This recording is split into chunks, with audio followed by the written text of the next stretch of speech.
académicos tuvieran un especial prestigio en cuanto a previsión de anticipación del futuro, sería terrible, porque los académicos hemos matado ya a todo. Matamos a Dios, matamos al hombre, ya hemos matado a la democracia. En estos últimos 15 años se han escrito, yo no he leído todos, pero he leído bastantes, igual 20 libros diciendo, con títulos de la muerte de las democracias, el pueblo contra la democracia, cómo sobreviven las democracias, cómo mueren las democracias. Hace 3 años me los llevé yo todos en un verano a mi casa del Pirineo, y entre montaña y montaña los leí ahí en mi casa por las tardes, y un amigo que vio mi mesa se quedó totalmente horrorizado. Me dijo, bueno, esto está tan mal, ¿no? Es que realmente es una gran cantidad de libros, ¿no? Y bueno, el balance que yo hago después de haber leído todo eso y haberlo trabajado y haberlo pensado durante mucho tiempo es que la gran discusión es más bien, primero, si nos encontramos ante un cadáver que ya es irrecuperable, en el caso de que sea un cadáver irrecuperable, la explicación forense de que se murió, o si cabe todavía algún ejercicio de reanimación de esto que llamamos y entendemos y hemos vivido como democracia. Y desde luego el aspecto común o la gran enseñanza que al menos yo he obtenido de todas esas lecturas es entender que la democracia tiene una condición mortal, como cada uno de nosotros, ¿no? Que probablemente hemos estado instalados durante mucho tiempo con una idea de progreso según la cual todo va a mejor, todo avanza, todo son adquisiciones, no existe la idea de reversibilidad de la historia, y seguramente nos encontramos ahora en un momento en el que, por supuesto que somos conscientes de que eso es irreversible, y además no hay un solo movimiento, sino múltiples movimientos que chocan, se cruzan, y que es muy difícil interpretar, ¿no? Bueno, es lo que os propongo yo de entrada, ¿no? Esa toma de conciencia de que la democracia es algo frágil, que hay que cuidar, que se puede estropear, que es muy mejorable, que de hecho se ha estropeado en buena medida, y que nos pensemos como toda esa gente a lo largo de la historia de la humanidad que vivía tranquilamente pensando que era inmortal, como los campesinos rusos, los aristócratas franceses, los judíos alemanes, sin ser conscientes de que tenían una amenaza sobre ellos, ¿no? Decía John Adams, el segundo presidente de los Estados Unidos y luchador por la independencia americana, decía que todas las democracias se suicidaban en algún momento. Yo no estoy de acuerdo con esa tesis, entre otras cosas porque todavía quedan seguramente muchos siglos de humanidad si no nos lo cargamos todo. Pero en fin, en cualquier caso, sí que nos tenemos que preparar para considerar que este conjunto, esta obra humana, que son las instituciones democráticas, el Estado de Derecho, las libertades individuales, la justicia, etc., son cosas que se pueden estropear y cosas que hay que saber cuidar, haciendo algunas cosas que trataré de sugerir hoy. En primer lugar, ¿ante qué tipo de crisis estamos? Porque seguramente todos estamos de acuerdo en que esto es una crisis, y algunos lo entenderán como los libros de autoayuda, ¿no? Que dicen las crisis son momentos de oportunidad. Mentira, son momentos de oportunidad y momentos en los que la gente se muere, ¿no? En una crisis te puedes morir, y además en la crisis se pueden tomar las peores decisiones del mundo, ¿no? Cuando se analiza la crisis, o se diagnostica la crisis de la democracia, un lugar común muy recurrente es pensar en los años 30 del siglo pasado.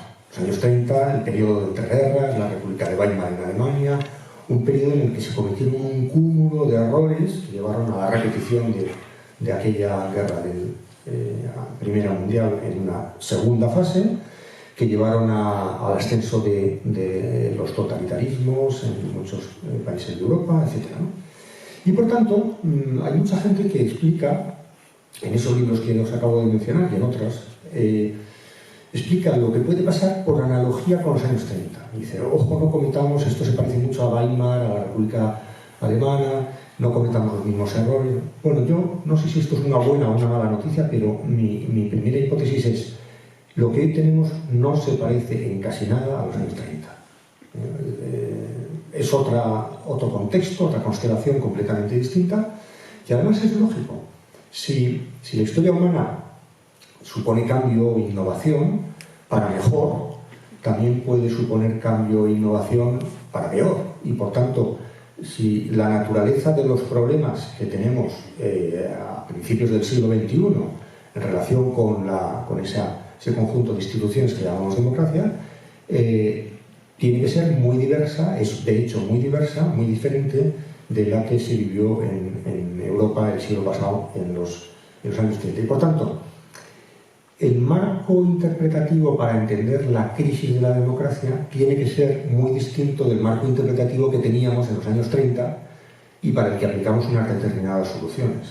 De hecho, buena parte de la mala gestión de la crisis económica del 2008 ha tenido que ver con que todo el aparato conceptual que teníamos para entender las crisis, concretamente las crisis económicas, venía de los modelos keynesianos o neokeynesianos. Y nos hemos encontrado con que en la época de Keynes no había una economía financiarizada como la actual, no había un espacio digital, los estados no eran interdependientes hasta el punto que son ahora, etc. Por consiguiente, primera idea, seguramente tenemos que cambiar de marco de referencia para interpretar eso que a lo mejor estamos todos de acuerdo en denominar como una crisis de la democracia. Generalmente cuando pensamos en un final de la democracia o en un agotamiento, una crisis de la democracia, en que la democracia se puede acabar, solemos tener en nuestro imaginario la idea de que esto, si se acabará porque vendrán un conjunto de hombres armados y ocuparán la televisión, ¿no? el centro del poder, ¿no? el palacio presidencial, ¿no? Bueno, probablemente esto ya no va a ser así, ¿no? Y probablemente las cosas insatisfactorias de nuestra democracia tienen poco que ver, o muy poco que ver, con ese tipo de fenómenos a pesar de que ahora, en fin, no me gustaría hablar de la actualidad política, porque me gustaría mantenerme en el plano de la filosofía política, que creo que es muy interesante. Para actualidad política ya tenemos todos los días demasiado spam, ¿no? Pero la palabra golpe de Estado es una palabra de la que se abusa con gran facilidad, ¿no? En una dirección y en otra, me da igual, ¿no?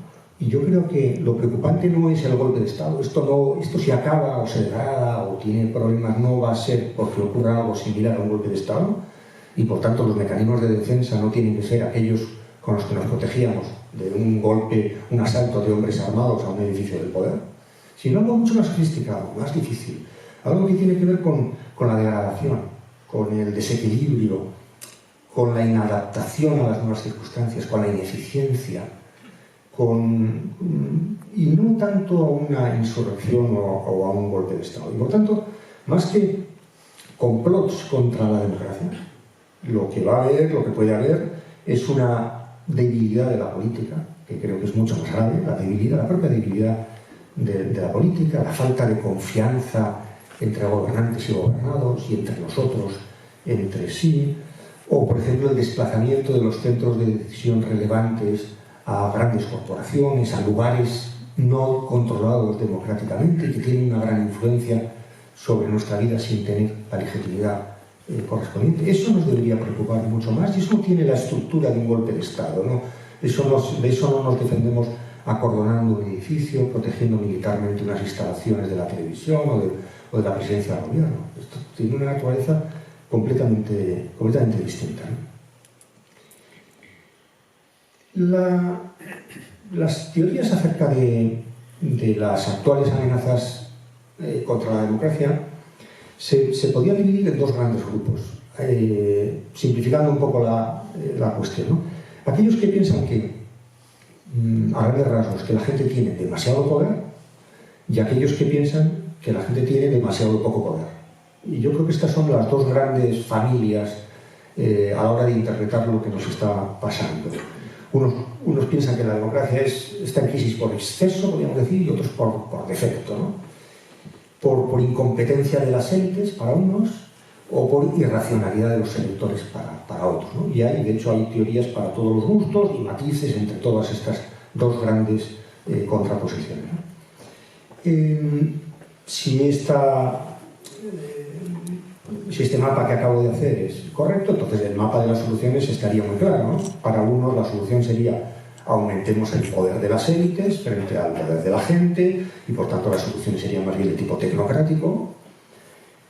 Para los otros, para quien creen que el problema es que el pueblo tiene poco poder, entonces aumentemos la participación, aumentemos la rendición de cuentas, incrementemos el poder del demos, etc., ¿no? Mi referencia en estos momentos se va a centrar en lo que yo llamo la democracia irritada. Democracia irritada es un fenómeno que no tiene que ver exactamente con la crisis de la democracia, tiene que ver con una especie de irritación generalizada en muchos lugares del mundo, cuya conexión, cuya explicación no resulta demasiado fácil. ¿Qué está pasando? Si uno observa el mapa del mundo, abre cualquier periódico, cualquier canal de noticias, se encuentra con ciudades como Hong Kong, Quito, Santiago de Chile, Barcelona, París y otras tantas, donde están pasando cosas, está habiendo fenómenos de protesta especialmente intensa, acompañados al mismo tiempo además porque no me gustaría hacer una descripción de parte y coger aquellos fenómenos de protesta que me interesan a mí porque ideológicamente pueden ser más cercanos, sino en paralelo con otros fenómenos también más inquietantes, pero que forman parte de la misma coyuntura, que es el incremento de los extremismos en el mundo, ¿no? Especialmente, bueno, yo creo que no hace falta que me extienda demasiado sobre esto, en el ciclo hablarán los que vengan después de mí, especialmente el ascenso de la extrema derecha, de eso que llamamos populismos, con una caracterización un poco general, ¿no? Un malestar, una irritación general que no se tiene por qué traducir en políticas concretas, pero fundamentalmente tiene un carácter expresivo, ¿no?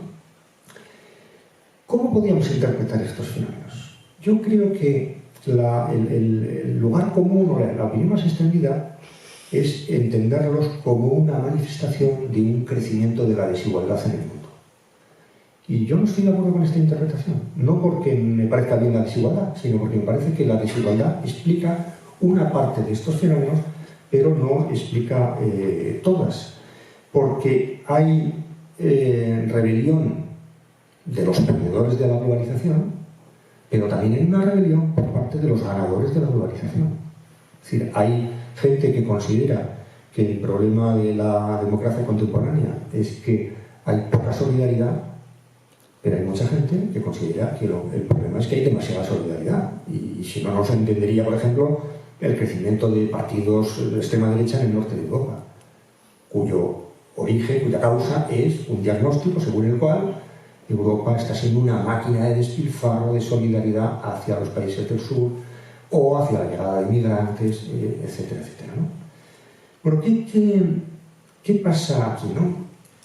Primera propuesta de diagnóstico.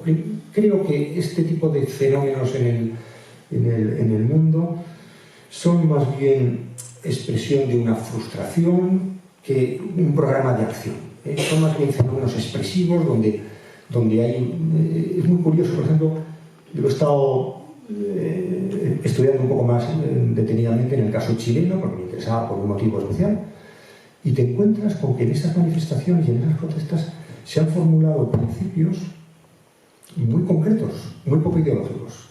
En Chile y incluso también en Argentina ha pasado, ¿no?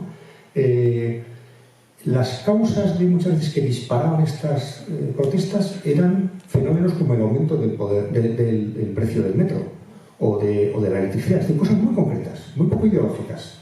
Y los eslóganes con los que se iba a la protesta a la calle no eran, no sé, de los que nos acordamos nosotros, los que somos un poco mayores, socialismo, barbarie, fuera el capitalismo, ni siquiera los eslóganes de Occupy Wall Street, de las cumbres, las protestas contra las cumbres mundiales, ¿no? Que tenían un carácter más ideológico, no han sido simplemente protestas focalizadas en un tema concreto, ¿no?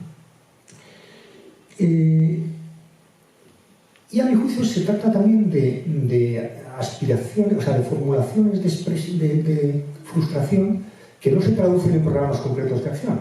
Es más, que en muchos países del mundo el resultado de esas protestas ha sido la llegada al poder de partidos exactamente contrarios a esas protestas. Bueno, no hay más que recordar que en España, ¿quién ganó las elecciones después del 15M? Es un ejemplo, pero hay otros casos en el mundo, ¿no? Donde más bien esas protestas anticipan una regresión en lugar de poner en marcha una revolución igualitaria, que es lo que nos parecía esperable de acuerdo con la lógica de la que venimos, ¿no? Para mí la explicación más relevante de esto que nos está pasando es que ha habido una quiebra muy profunda de la confianza social. Se ha sobrepasado el umbral de desconfianza por encima del cual las democracias no pueden funcionar aceptablemente. Y me parece que esto explica además, esta desconfianza generalizada explica que haya revueltas de derechas y revueltas de izquierdas. Es decir, que unos y otros desconfíen o desconfiemos por motivos completamente opuestos, ¿no? Para la derecha, la desconfianza es que los gobiernos no funcionan con eficacia. Para la izquierda, más bien, es que los gobiernos no gobiernan con equidad. Los electores de la extrema derecha desconfían de los diferentes, de los emigrantes, de las minorías. Los de la extrema izquierda son más bien tendentes a desconfiar de las promesas de los representantes, pero en última instancia unos y otros, protestas de derecha, protestas de izquierda, desconfían del Estado como mecanismo de articulación de una redistribución que para unos no es justa y para otros es excesiva, para unos es muy poca y para otros es demasiado. Si este enfoque es acertado, este enfoque que os propongo, interpretar la crisis como resultado de un determinado incremento insostenible de desconfianza, entonces me parece que deberíamos hacer un análisis de la sociedad un poco más sofisticado que ese típico análisis que contrapone unas élites y un pueblo, sobre todo cuando esta contraposición se hace en términos muy mecánicos. ¿Cuánta gente dice, no, el problema que tenemos en la sociedad contemporánea es que las élites no hacen lo que el pueblo soberano sabemos que hay que hacer, ¿no? Y bastaría con que abrieran los ojos los poderosos, los escucharan para resolver los problemas que tenemos, ¿no? Yo creo que esto es ponerse las cosas demasiado fácil. Y en este ciclo que vamos a reflexionar con gente muy potente y con grandes análisis de la sociedad contemporánea, no nos lo vamos a poner fácil. Yo voy a empezar poniendo las cosas difíciles y poniéndolo todo perdido de problemas, si me permitís la expresión, ¿no? Creo que hay más ignorancia en estos momentos de la historia de la humanidad. Hay más ignorancia acerca de lo que tenemos que hacer de lo que estamos dispuestos a admitir. Pensamos que esto es un problema de que sabemos lo que hay que hacer y hay alguien que no lo quiere hacer. Por cierto, en las dos direcciones. Porque hay gobernantes que en el fondo piensan que el problema es que la gente no obedece a las órdenes que se le dan, ¿no? Fijaos, hay un esquema según el cual el problema de la sociedad es un problema de desobediencia, que interpretamos en las dos direcciones y en los dos sentidos. Para el elitismo, el problema es que la gente no obedece suficientemente, no entiende las complejidades de la política. Para el populismo, el problema es que el pueblo sabemos lo que hay que hacer, pero las élites no nos escuchan, ¿no? Y bastaría con que nos obedecieran, con que los soberanos, los representantes obedecieran al pueblo para que esto se resolviera, ¿no? Me parece que es un error entender la relación entre gobernantes y gobernados en términos de obediencia. Y me da igual que sea en una dirección que en la otra. Es una relación más sofisticada, es una relación más de diálogo, de escucha, de conflicto, que de obediencia. Y por tanto, hay una desconfianza de las élites hacia el pueblo, que también hay una arrogancia de la gente, de cierta parte de la gente, que cree que en el fondo las élites no debían ser más que una correa de transmisión de lo que el pueblo soberanamente decide, sin ningún momento de mediación, de construcción, de deliberación, ¿no? La expresión más acabada de este dilema yo creo que la formuló Jean-Claude Juncker, el anterior presidente de la Comisión Europea, en aquella famosa frase que decía: sabemos lo que hay que hacer, nosotros los gobernantes, el problema es que no sabemos cómo hacer para que nos reelijan si hacemos lo que hay que hacer, ¿no? Esta es la gran contradicción en la que nos movemos, ¿no? Bueno, yo creo que ni una cosa ni la otra, ¿no? Ni sabéis lo que tiene que hacer, ni los gobernantes tenemos la última palabra, tampoco somos infalibles, ¿no? Aquí no hay nadie infalible, ni hay nadie que lo sepa todo, sino que más bien hay una gran ignorancia social, colectiva, respecto de problemas que tenemos que resolver, como el cambio climático, la digitalización, la inteligencia artificial, la robotización, el cambio del trabajo, el mundo interdependiente, y un montón de situaciones nuevas en las cuales no sabemos exactamente qué es lo que hay que hacer. Tenemos una idea aproximada, podemos discutir, tenemos que debatir sobre esto, pero realmente no lo sabemos, ¿no? Por tanto, ni los expertos son infalibles, ni la gente somos infalibles, ¿no? Hay falibilidad en todos los aspectos, en todas las dimensiones, ¿no? Y por tanto, el gran problema es, dejarme que lo formule así abstractamente, ¿no? El gran problema que tenemos es cómo suturamos esa ruptura radical que hay en la sociedad contemporánea entre las razones de la gente y las razones de los expertos, entre las razones del principio de placer y el principio de realidad, ¿eh? Lo quisiéramos todo ya, sin ninguna mediación, y los expertos nos hablan, y los gobernantes nos hablan siempre de que hay recursos limitados, de que hay que compatibilizar muchas cosas, etcétera, etcétera, ¿no? Tenemos un modelo de consumo inicialmente ilimitado y al mismo tiempo tenemos un planeta finito. Esas son las grandes contradicciones en las que estamos, ¿no? Bien, yo no soy una persona muy dada a las soluciones. A mí me gusta decir que los filósofos somos gente que lo ponemos todo perdido de problemas, que nos gustan más los problemas que las soluciones. Ya para las soluciones hay mucha gente competente por ahí, ¿no? Pero hoy me voy a permitir plantear 4 soluciones. 4, porque veo que estáis casi acontecidos, un poco... Ya sabéis que la filosofía, decía Adorno, que es una ciencia triste, ¿no? Triste en el sentido de que, pues eso, llenamos todo de problemas, incluso cuando allá donde la gente cree que no hay un problema, vamos nosotros y diagnosticamos 3 o 4, ¿no? Y claro, salís del salón de actos, la gente sale preocupada, inquieta, ¿no? Bueno, pues voy a plantearos 4 soluciones, o 4 marcos de solución, ¿no? Esto, por supuesto, esto de la política es muy difícil, ¿no? Veo aquí a una persona con responsabilidades políticas y no hará falta que se lo explique a ellas, ¿no? La política es muy difícil, la política no tiene recetas, fórmulas de aplicación inmediata, esto no es una cosa mecánica, pero sí que podemos pensar como 4 grandes ámbitos, 4 grandes marcos donde se podría pensar en una solución. Hacer la democracia más compleja, este es el tema de mi libro. Hacer la democracia más compleja, pensar bien los límites del poder, pensar el carácter sistémico de la política y finalmente reanimar la democracia globalmente. Primero, hacer la democracia más compleja. Cualquiera que hoy se quiera cargar la democracia, ¿sabéis en nombre de qué lo hace?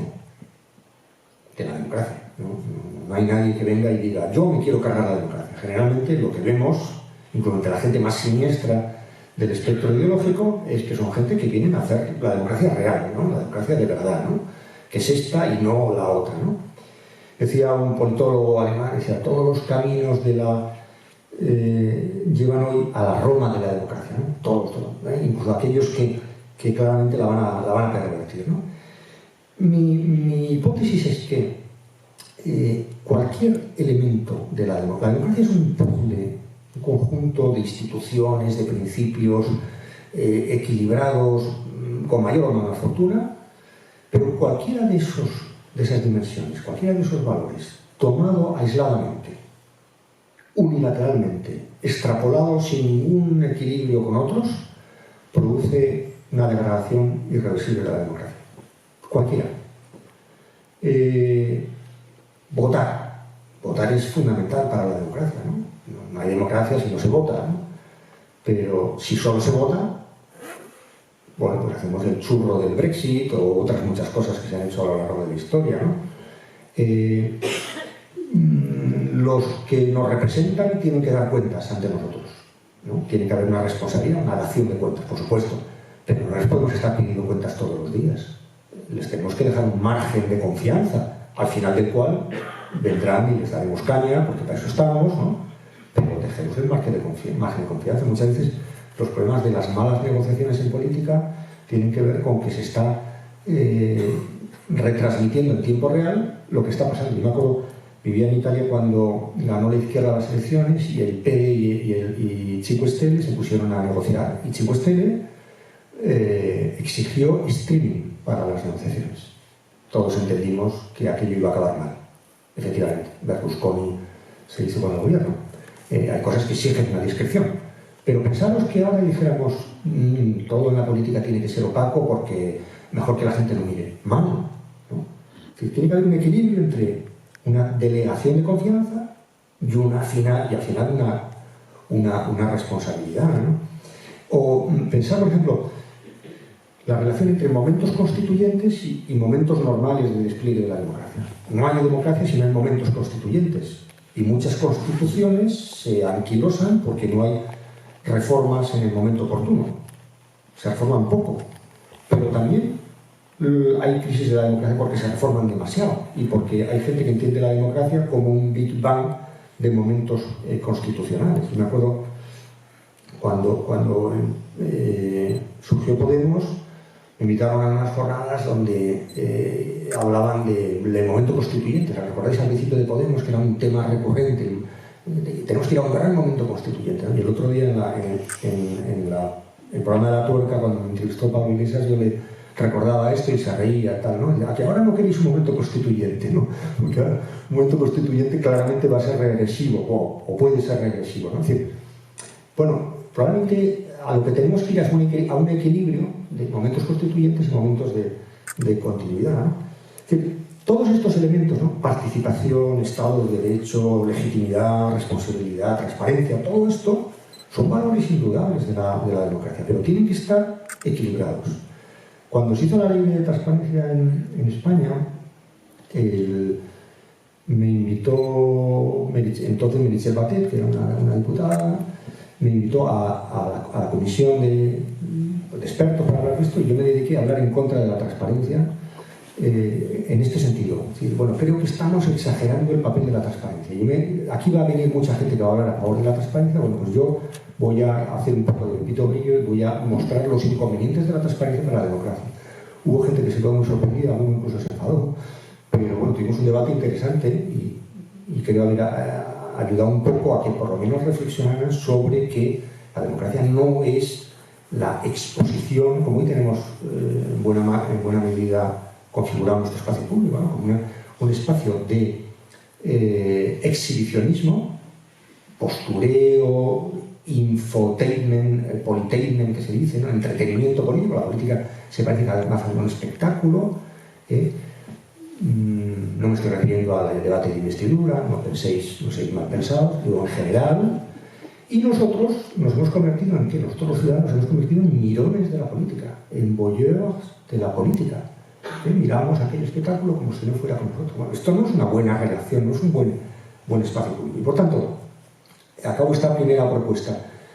Creo que lo que más fragiliza nuestras democracias es la adopción, la unilateralización de alguno de sus momentos. Detrás de alguien que es un enemigo de la democracia hay alguien que ha extrapolado, que se ha quedado con un aspecto, con un valor. Y dice, la legalidad. Bien, sí, claro, ¿no? Sin legalidad no hay ni democracia, ni vida política, ni vida social, ni nada.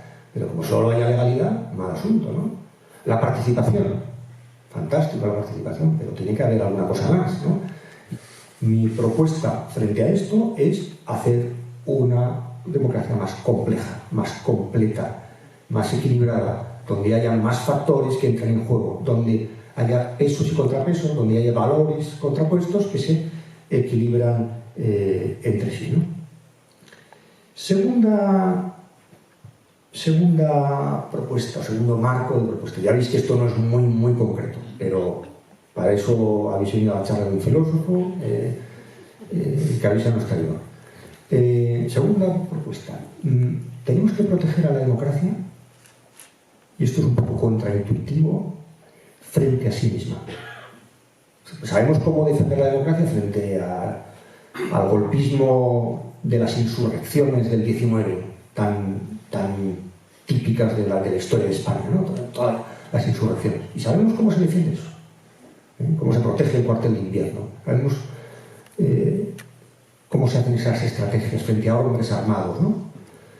Pero probablemente no hemos pensado a fondo la posibilidad de que la democracia se degrade por ella misma, por nuestra propia debilidad institucional, o, como decía un politólogo fundador de la corriente del republicanismo, Philippe Petit, decía: la democracia es demasiado importante como para dejarla en manos de los políticos e incluso de un pueblo que vote en referéndum. Es decir, la democracia no hay que dejarla abandonada en manos de nadie, y lo que hay que hacer es limitar al soberano. Y el soberano puede ser el representante y puede ser el representado. Hay que limitar a los dos. ¿Cómo hacemos para esto, no? Creo que es muy importante, aunque repito, esto vaya un poco contra la intuición que tenemos, ¿no? Es muy importante la idea de autolimitación del poder.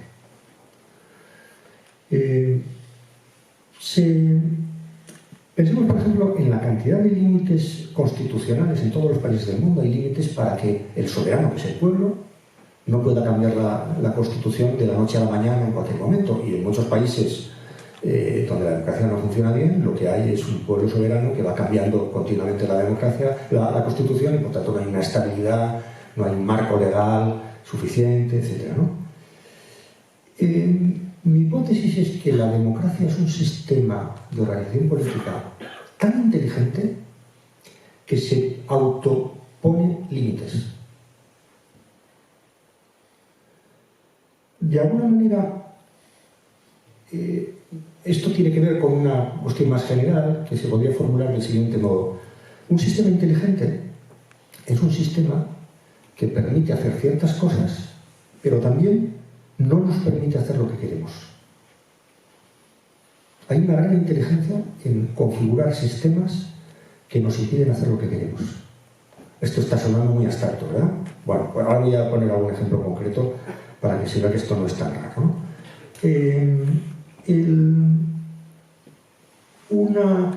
Yo vivo en un pueblo, en Zariquilla, en el Perdón, donde hay mucho jabalí, cada vez más, y de vez en cuando me pasa lo que nos pasa a la gente que vivimos en los pueblos, que al atardecer, sobre todo, un grupo de jabalíes atraviesa la carretera. ¿Qué pasa entonces? Pues tenemos en los coches un sistema de frenado ABS que, bueno, yo no entiendo nada de mecánica, pero me lo han contado, que nos impide en ese momento de pánico, cuando te atraviesa un jabalí, hacer lo que quieres. ¿Qué es lo que tú quieres? Lo que tú querrías en ese momento, frenar radicalmente, ¿no? El instinto te puede, ¿no? ¿Qué pasaría si se obedeciera lo que tú en ese momento quieres? Pues que probablemente te darías una castaña, ¿no? Con lo cual, hemos sido tan inteligentes, el género humano, en este caso los diseñadores de coches, que han diseñado un sistema para que nos desobedezca parcialmente. ¿Qué gran inteligencia colectiva, mecánica, eléctrica, informática hay en este tipo de cosas, ¿no?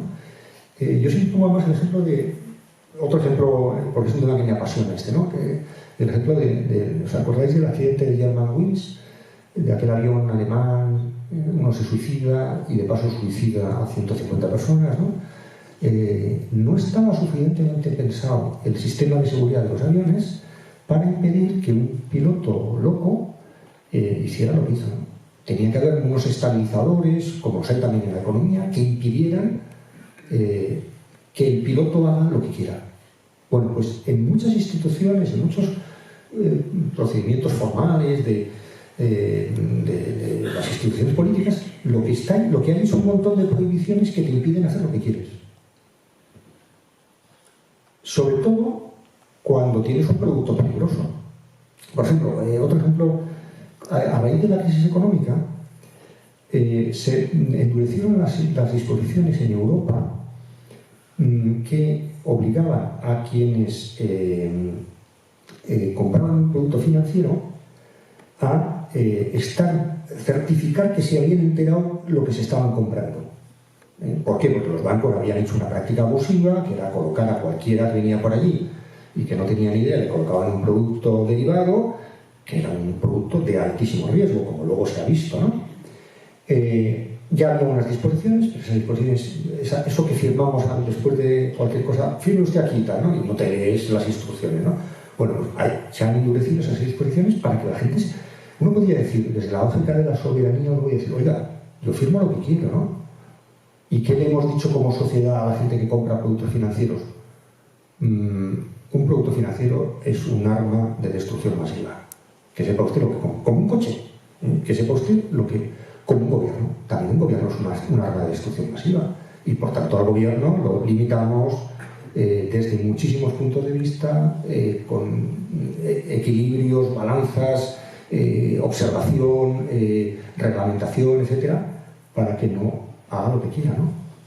Y por tanto, la gran construcción política es diseñar instituciones en los que se equilibre la capacidad de gobernar, de actuar, porque sería un horror que los gobiernos no pudieran hacer nada, y al mismo tiempo se impida la arbitrariedad de esos gobernantes.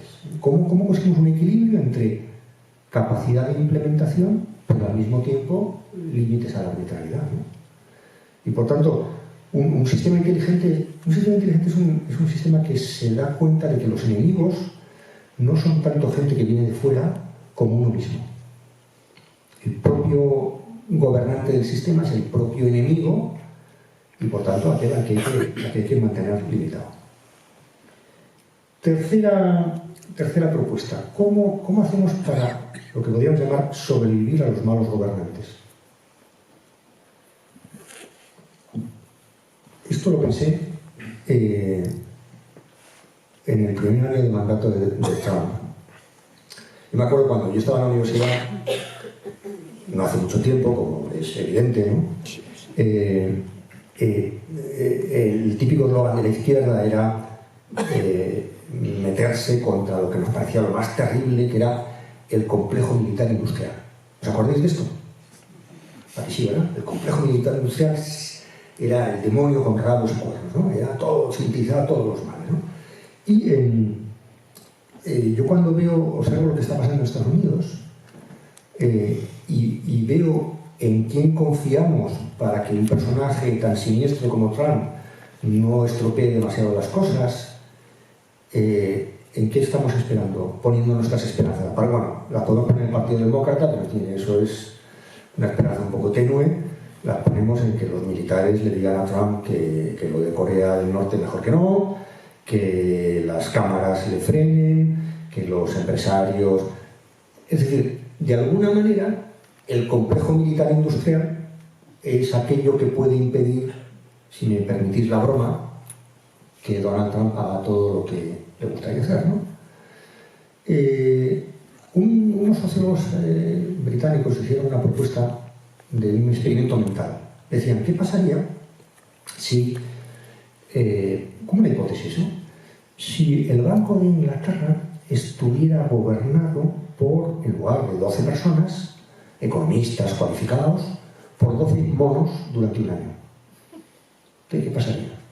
Seguro que lo primero que habéis pensado es terrible, ¿no? Terrible, 12 monos ahí en la City gobernando la plaza financiera más importante del mundo, una de las más importantes del mundo, aquello sería terrible, ¿no? Y una institución tan poderosa dentro de la City como el Banco de Inglaterra, ¿no? Bueno, pues si lo piensas bien, no pasaría nada. No debería pasar nada. O sea, las instituciones deberían estar diseñadas de tal manera que resistieran el paso de 12 monos por el gobierno. Es decir, ¿cómo conseguimos? Es una de mis grandes obsesiones. ¿Cómo conseguimos diseñar las instituciones, los partidos, los parlamentos, los gobiernos, de tal manera que no pongamos demasiada esperanza en, bueno, esto lo diré después, en los las personas que los ocupan, y más en cambio en los procesos, en las culturas, en los protocolos de actuación, ¿no? Es decir, no pasaría nada si las instituciones están bien construidas, no pasaría nada porque eventualmente hubiera unos personajes siniestros o incompetentes, como lo hemos visto tantas veces en la historia de la humanidad y de las instituciones, que ha pasado gente muy torpe y muy malvada. La cuestión que nos debería preocupar es, ¿tenemos unas instituciones que resisten ese paso? ¿O tenemos unas instituciones que más bien están esperando, y aquí y aquí planteo ya mi hipótesis, ¿no?, que están esperando que lleguen al gobierno los mejores? No me acuerdo que se puso de moda esa expresión, ¿no?, del gobierno de los mejores, que a mí me echa para atrás, ¿no? Porque no me interesa nada el gobierno de los mejores. A mí lo que me interesa es que diseñemos instituciones que no esperen demasiado de sus eventuales ocupantes, ni teman demasiado de sus eventuales ocupantes. Esa es la clave de la cuestión. ¿Cómo diseñamos unas instituciones, unos partidos, unos gobiernos de tal manera que lo inteligente sean los procesos, los protocolos, los procedimientos, y no tanto la gente que está dentro? Por eso me parece que fijarse demasiado, confiar demasiado en las propiedades individuales de las personas que gobiernan es distraerse la atención de lo verdaderamente importante. No digamos ya si encima uno hace todo ese discurso de la ejemplaridad de los políticos, que los políticos tienen que ser ejemplares, que es un discurso que a mí personalmente no me gusta nada, pero no porque no me parezca bien que la gente sea ejemplar, ojalá fueran ejemplares, sino porque no deberíamos confiar en ello. Lo que tenemos que hacer es un sistema que no sufra cuando llegue al gobierno, a los gobernantes, y que no esté esperando que llegue un redentor extraordinario, que no tema los vicios ni espere demasiado de las virtudes de los gobernantes, ¿no? Si queréis un ejemplo para ilustrar esto, y luego paso a la última propuesta, leía en una revista de sociología hace tiempo que a propósito de las medidas contra la corrupción, ¿no?, y decía, en la sociedad venía a decir la siguiente tesis, ¿no?, en la sociedad hay un 10% de canallas y un 10% de santos, y un 80%, no me equivoco en la suma, ¿no?, un 80% de gente normal. ¿Para quién regulamos? ¿Para quién gobernamos? Para esa gente que, si se encuentra una cartera, aunque haya gente vigilando, aunque haya 1000 disposiciones, aunque la comisaría de policía esté al lado, aunque se la lleva, para eso hay que legislar.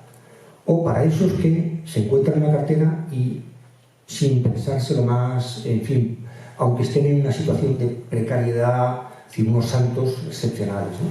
Bueno, no hay que pensar las instituciones políticas, las normas de convivencia, pensando en la gente extraordinaria, ni en la extraordinariamente buena ni en la extraordinariamente mala, sino en la gente normal, en ese 80%, que es gente que, si tiene un incentivo para hacer una cosa o para dejar de hacerla, lo hará. Bueno, pues construyamos el incentivo. La institución, la norma, es el incentivo que favorece o desfavorece hacer o dejar de hacer aquello que socialmente nos parece óptimo. Y por tanto, olvidémonos de los 2-10% del extremo de la sociedad. Última idea, y pasamos porque tiene que haber para que haya un tiempo para el debate, ¿no?, y las preguntas y la discusión. Última idea.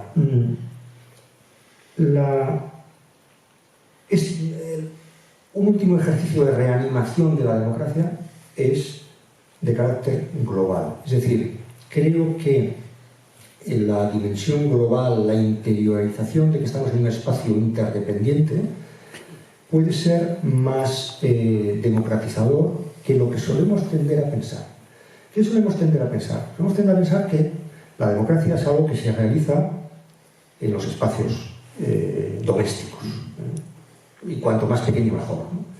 y que en cambio de las interdependencias y del mundo global solo nos vienen constricciones, limitaciones. El caso más típico es Europa, ¿no? De donde viene, teóricamente, desde esta manera de pensar, de donde nos ha venido la austeridad, nos ha venido las limitaciones a nuestro Estado de Derecho, etcétera, etcétera, ¿no? Bien, os invito a invertir la mirada. ¿Por qué Europa se pone en marcha?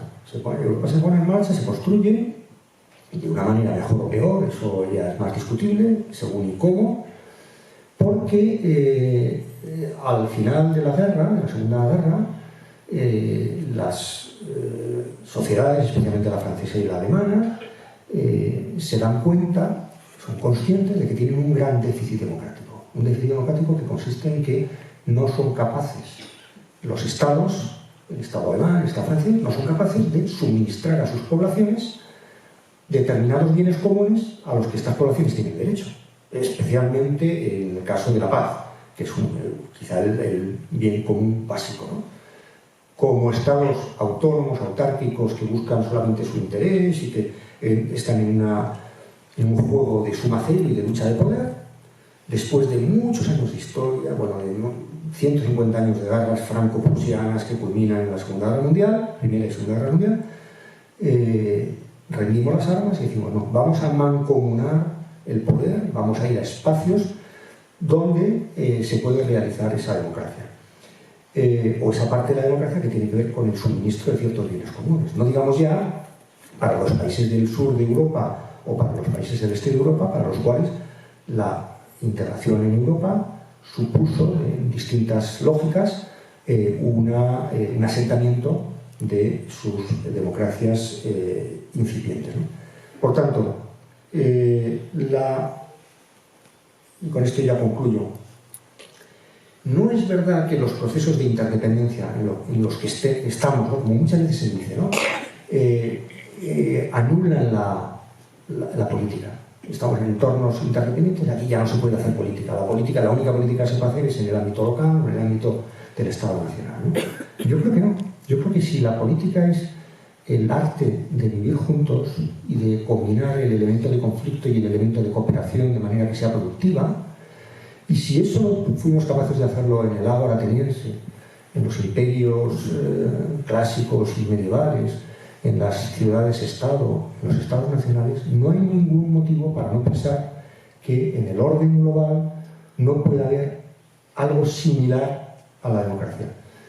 Que lógicamente no deberíamos pensar como una mera extensión, como una mera predicción de las categorías de la democracia que rigen aquí al orden global o al orden regional, en este caso, en el caso nuestro, al orden europeo. Seguramente Europa como institución política tiene ya una lógica y de ella resultará unas instituciones novedosas que se parecerán muy poco a las instituciones domésticas. Yo creo que hay muchos errores que cometemos porque trasladamos al orden europeo las categorías que rigen los espacios de los estados nacionales, ¿no? Pero como decía Ulrich Beck, uno de mis maestros, decía, no es que la política haya muerto, no hagáis caso a quienes dicen que la política ha muerto. No, es que la política ha emigrado y la política más interesante, la política que tiene que ver con nuestros grandes desafíos, ya no se puede realizar, al menos una buena medida de esa política ya no se puede realizar más que con lógicas globales y con actores globales. Muchas gracias por vuestra atención. Eskerrik asko zuen hartagatik.